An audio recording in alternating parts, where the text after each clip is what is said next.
2024 is coming. Buckle up. It may be a bumpy ride.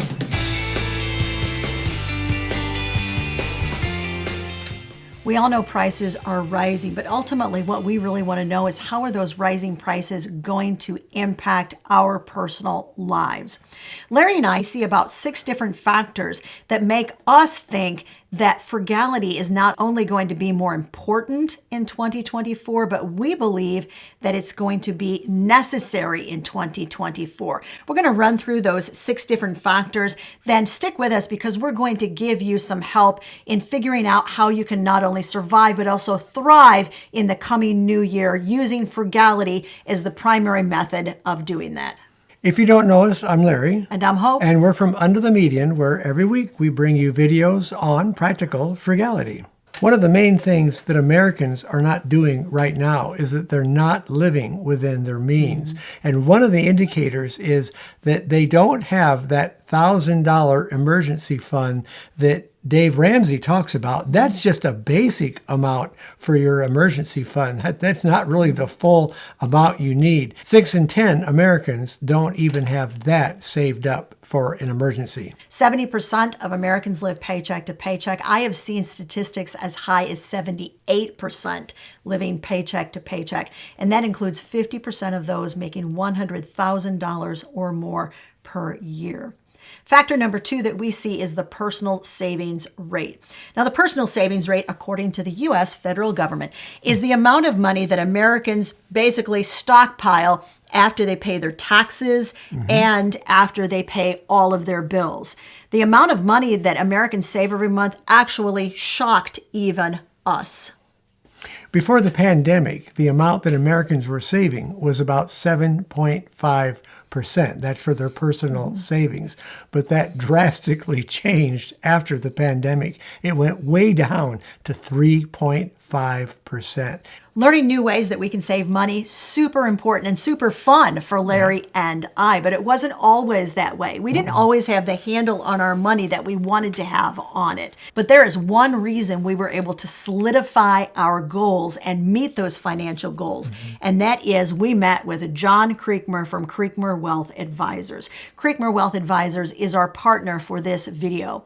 About 9 years ago, we walked into John Creekmer's office with 3 things in our hand: our income, our budget, and a list of our goals. And we put them in front of him and said, we just don't see any way that we can get from where we're at to where we want to be. Yeah. He looked at our budget and immediately in about 5 minutes showed us 3 different ways that we could just slightly change the way that we were handling that money every single month. We freed up several $100s a month out of our budget to be able to put toward our goals. Now, if you have questions about budgeting or about investments or about retiring, the team at Creekmer Wealth Advisors would love to answer those questions. You're going to find a link to Creekmer Wealth Advisors all the way at the top of this video. You need to live in the United States, guys, for them to be able to help you. Thanks, Creekmer Wealth Advisors, for partnering with us for this video. When it comes to the average American budget, there is something that has returned. Dun, dun, dun, dun. After a 3-year hiatus, student loan repayments are back, and it impacts 13% of Americans. And that would be about 43.5 million Americans. That's a lot out of the population that are now strapped by student loans. And student loans on average are costing about $400 a month out of their budget. The next factor that we see impacting you in 2024 and making it necessary for you to adopt a frugal lifestyle, and that is the inflation rate and rising prices. So let's talk about the inflation rate, where it's expected to go in 2024, and why we think, although it might be moderating, why it's not all it might look to be cracked up to be. Projected inflation rate in 2024 is about 2.3%. Now compare that to the fact that right now, as of this moment in 2023, it's running about 3.7%. But we all remember 2022, right? When the overall inflation rate was over 8%, and that was a 40-year high. But what we noticed more than anything else, and I think most Americans did, were those prices at the grocery store. Eggs went way up in 2022, and so did meat. They really soared. The other commodity that I think we all can identify with a little bit, especially if you've been looking for one, are used cars. Used cars hit an all-time high. In fact, this started about the time after we bought our Honda Fit. We bought our Honda Fit right before this happened. And when we were kind of in the middle of that, I could have sold that car for almost 50% more than what I paid for it. And that really hits hard in the pocketbook. Because although the government is going to gauge the inflation rate based on an overall look at a lot of different goods and services, the inflation rate and the way that it impacts individual families depends on what you are buying. Yeah. There's something else that's gone way, way up recently, and it's our fifth indicator that frugality will be a necessity in 2024, and that is insurance cost. Tell us in the comments section, have you gotten your renewal notice lately, and did your insurance go up? We just got ours, which is why it made our top 6 list of indicators as to why the frugality is going to be necessary next year. Our car insurance and home insurance went up so high that we use a broker for our insurance. Yep. They called us and said, "Hi, your renewal notice is going to be coming, and we just want to let you know that we're shopping around for you right now because it was going to go up about 50%. Now, they shopped for us and they found us actually a policy that covers a lot more and is far more thorough than the policy that we had before that. That was better. But we did wind up paying probably 20% more than we were paying before the hike in prices. Part of the reason why car insurance has gone up so high is because the cost of repairs, like at a body shop, for instance, have gone up so much. So one thing affects another. The next area that we're seeing another difference in is credit card rates. And half of credit card holders now are carrying a balance. Now, when Hope and I had credit cards, we paid them off every month, so we weren't paying that high interest rate. People sign up for those credit cards, and often there is an introductory APR, which means it's much lower than it's going to be later on. But after that, read the fine print. What the fine print will say on that credit card agreement is that your interest rate is going to be based on the prime lending rate plus a certain number of points. So as you see the prime lending rate going up, everything from mortgage rates to credit cards is going up at the same percentage rate. Well, what does this mean for the average cash-strapped family? Yeah. Well, it means if there's any hiccup in their system, let's say they lose a job or something happens where they have to take less money, they're in no situation at all, nothing to fall back on because of that kind of a thing happening. These are all indicators that people are struggling. Yeah. But as always, we are not going to leave you with the gloom and doom picture. No. We're going to give you some really quick, easy, simple, frugal strategies that will get you started heading to 2024 and get you ready to not only survive, but also to thrive in 2024. First thing you want to do, if you haven't already done this, is you want to make sure that you request our free ebook. The ebook is 10 ways to radically reduce your expenses. These are 10 methods that we used when we were raising 4 kids on a low income and we were reaching for some really great big goals. Did I mention it's free? There'll be a link to it, guys, in the description of this video. And while you're requesting that ebook, do us a super big favor. Would you scroll up just right now and would you hit that like button for us? Because that really does help us with the YouTube algorithm. And if you haven't subscribed and you want to see our content on a regular basis, then become a subscriber. Well, let's talk about a couple of things that they can actually do, practical things, as a hedge against these rising prices. The very first thing I think we all should do is make sure that we're out of debt. When you get out of debt, you automatically create some room for your budget to move in. And that's why it's so critical to look at your budget, which is our next tip, which is to set up a budget right now if you don't have a personal budget set up. But the budget, just in the written form, doesn't do you any good if you're not also doing something else, and that is tracking all of your income and all of your expenses. The whole idea of tracking goes hand in hand with that written budget. If you want all of our budgeting forms and our spreadsheets, we've made them available to you. There'll be a link to the Frugal Finance Planner that also will be in the description of the video.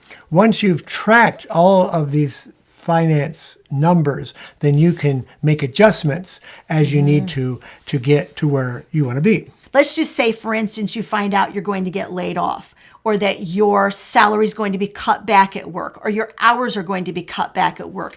That's the time when you go back and you revisit that budget and you say, all right, what do I need to do to continue to survive through what is essentially an emergency situation? Yeah. That's where we call our BBB. That's where that comes into play, the bare bones budget. One of the mistakes people make when they create budgets is they don't do that magic thing that I talk about all the time. They don't make the budget what? Prioritized. The bare bone budget puts all of the most important things immediately at the top of your budget. That includes making sure that you have a roof over your head, food in your stomach, and transportation to get to and from work. All of those items and the budget categories associated with those basic items go at the top of your budget. The mistake people make is they put items toward the top of the budget, like going out to eat or spending money on gifts or even spending money on clothing, because let's face it, most of us are watching this and we are fully clothed. And we also have clothing sitting in our closet that we don't wear everything that we have. So for the most part, really going out to buy new clothing is a choice that we make, and it's not a necessity.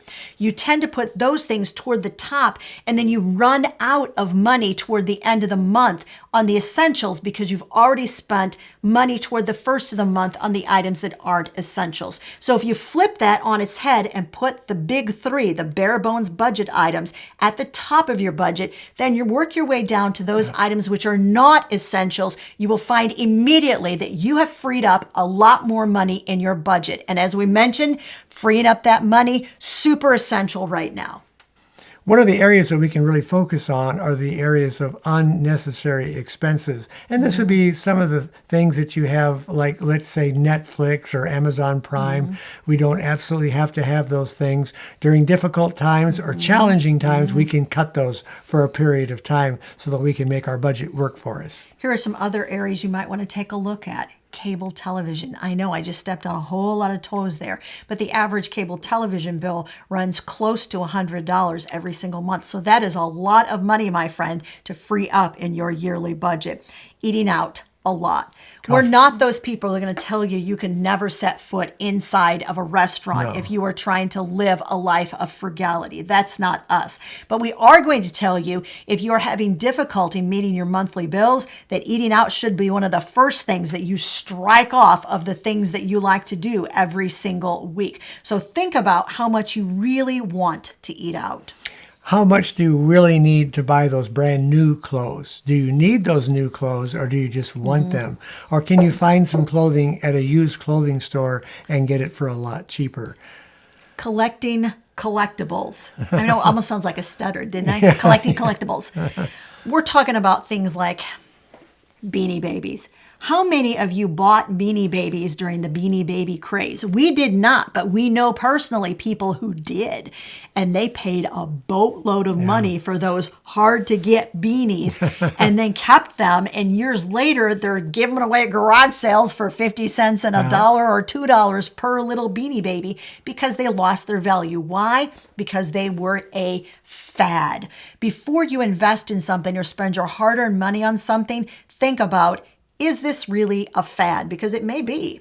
Here's another big thing that you can do to help during this time, and that is to sell things that you have in your house.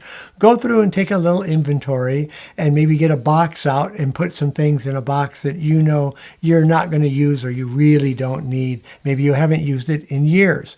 And these items can be sold on Marketplace or eBay or different ways. You can even have a garage sale and put them out on a table and sell them. But as you sell these things down, you'll do two things. You'll clean down your house and you'll put some extra money aside that you can have into your budget. That is a great way, by the way, to fund your $1,000 emergency fund in about 30 days. Is to go through your house and figure out, what do I have in my house I no longer need or want, and how much can I sell it for? All of a sudden, you walk around your house and everything's like, price tag, price tag, price tag. We've done this some more because in recent years that we had some goals we wanted to meet or something else we wanted to purchase. Larry's really good at selling unneeded things so that he can fund. He wanted a new camera, which was really important to him. And so he was selling all kinds of stuff. And he was putting stuff. I was going to Facebook Marketplace to find out what my husband had put on and for how much, because I had no idea what the man was selling. So sell stuff that you no longer need. It's all about mindful consumption. And I do think that this is one of the reasons why we've seen this whole idea of minimalism and minimalistic living come back into vogue. People are far more aware of their home, of their surroundings, because a lot of people are working from home, let's face it. And the things that didn't previously bug them because they weren't in their home that much are now bugging them. And they're thinking, boy, I just really I need to get rid of that. Or that's not serving some sort of meaningful purpose for me. So just think in terms of surrounding yourself with not only just the things that you like and want, but the things that make you feel super duper peaceful inside. Another thing that you need to do is build in some margin in your budget. And that just simply means you've got to spend less each month than you bring in. And that really is the bottom line of having margin.